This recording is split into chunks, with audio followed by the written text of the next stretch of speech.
what I was going to first do is read a few poems from other people from this, and I will save a few more for the next time, for our next feature that's coming up in 2 weeks, but I haven't read this in a while, but we will try. I think I'm going to go with...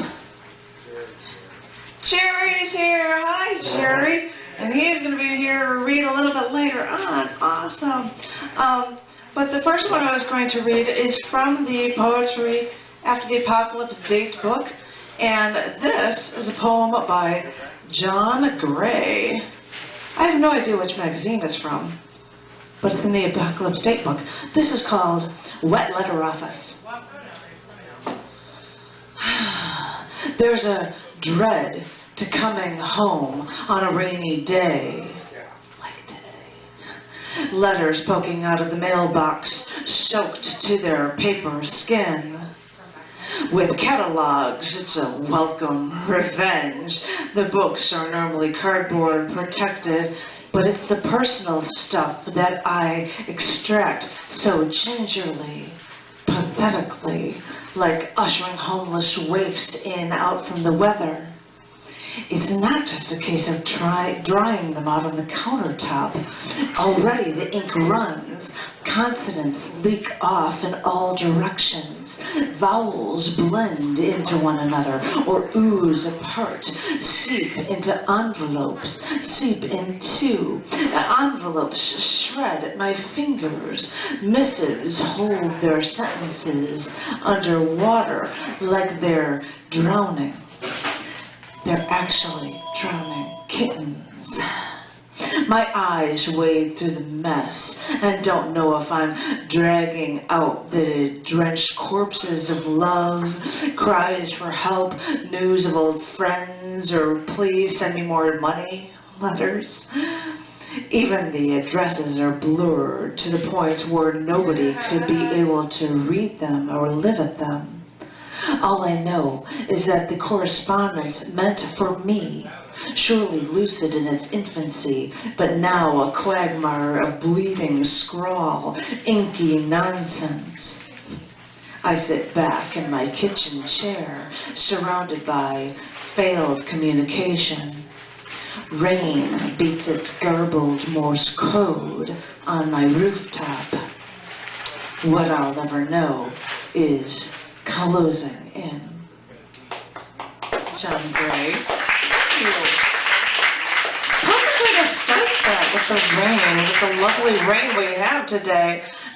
This one is from probably last week, but this is a piece called A Bus Station, and it's by Katrina Guarasio.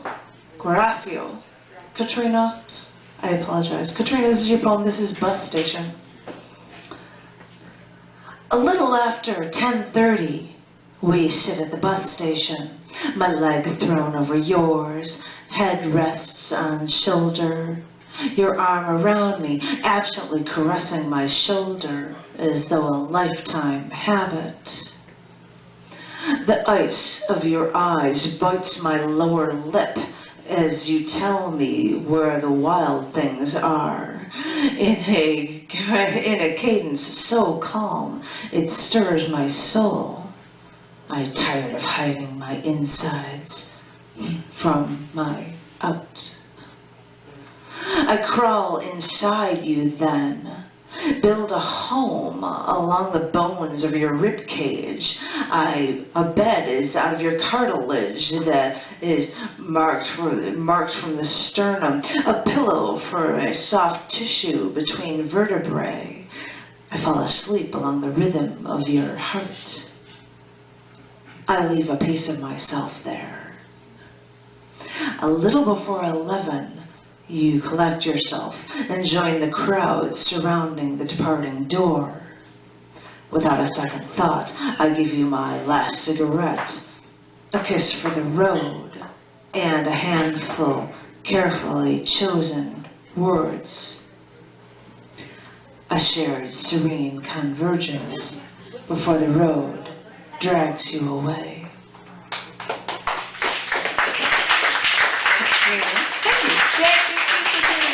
And After the Apocalypse, yay. And if anybody is interested, and By the way, they're not even here yet. If they're going to be coming by, I know that there's a piece from our potential feature from Tom Curry and Janine Ravensloot and Tom Roby. They've got stuff in here.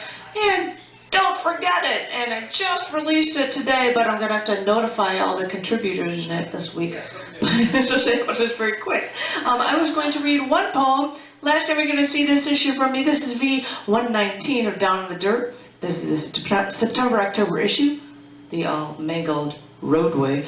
I thought I would share with you a piece from Stanley M. Noah. And this is The Fall of Berlin, 2 May 1945. Russians are at the Fuhrer bunker now.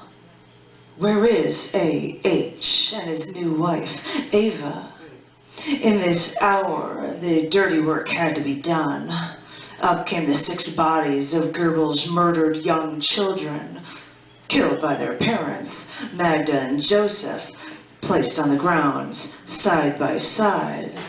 The broken, bent, burnt, their eyes open, looking at nothing. The cold, objective camera moving, rolling slowly, did a good job filming each child, each the subject of what remains in a total war. After identification, the duty was over. It had been very emotional for some, others just a methodical, dreadful process.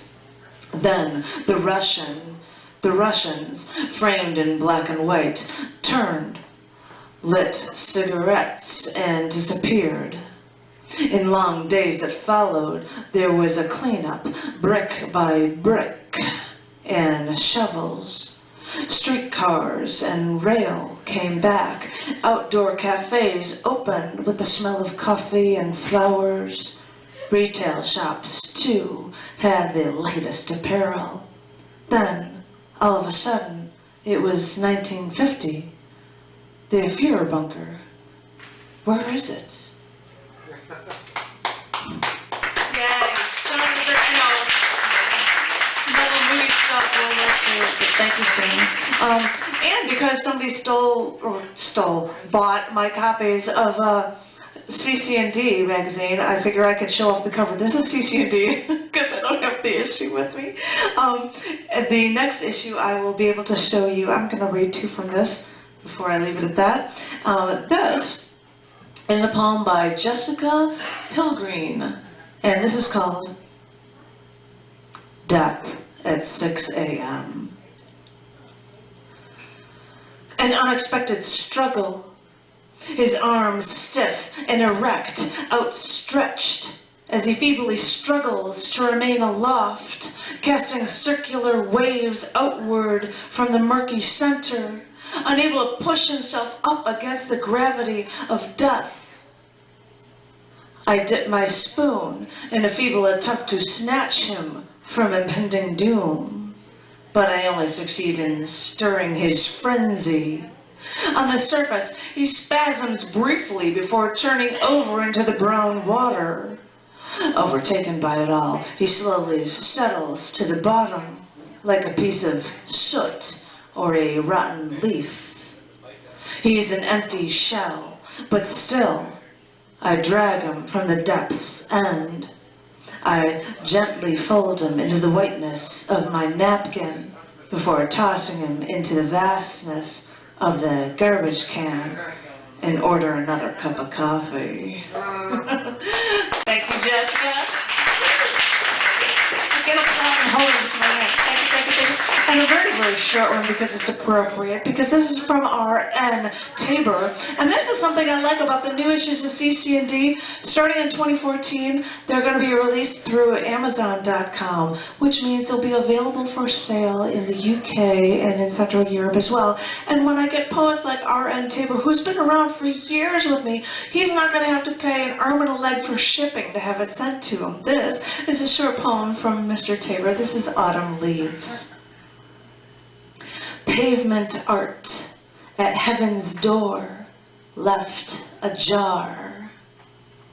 A love affair, once summer.